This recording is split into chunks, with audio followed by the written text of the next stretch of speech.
నమస్తే welcome to Telugu one health. నేను రూపా నాదెళ్ళ. ఈరోజు మనతో పాటు స్టూడియోలో ఆయుర్వేదిక్ డాక్టర్ ఎల్చూరి జ్ఞానేశ్వరి గారు ఉన్నారు. వారితో మాట్లాడదాం. మేడం నమస్తే. నమస్తే అండి. మ్యామ్, ముందుగా తులసి ఆకుల గురించి చాలా వింటూ ఉంటాం. చాలా అనేకమైనటువంటి ఔషధ గుణాలు ఉంటాయని.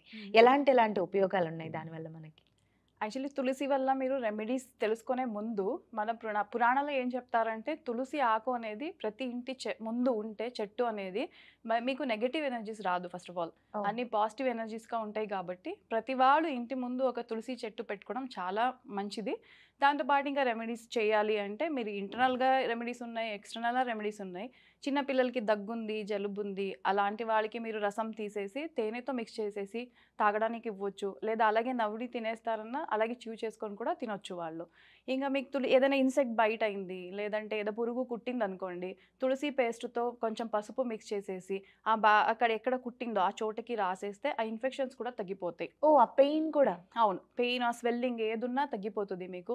ఇక తులసి ఆటం మీరు మీరు నములుతా ఉంటే మీకది మౌత్ ఫ్రెషనర్‌గా ఉంటది. బ్లడ్ ప్యూరిఫై అవుతది. హ్మ్. కొలెస్ట్రాల్ తగ్గుతది.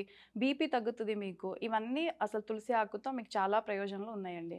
రోజుకి ఒక్కసారే తినాలి లేకపోతే ఇలా ఏమన్నా ఉంటుందా? అలాగేం లేదు. మనం రోజు ఎన్నైనా తినొచ్చు. తినొచ్చు. ఎన్నైనా తినొచ్చు. ఎంత తిన్నా మంచిదే. ఏం కాదు. ఏదైనా ఎంతైనా తినొచ్చు. ప్రాబ్లమ్ రైట్ అయితే మ్యామ్. లేదు.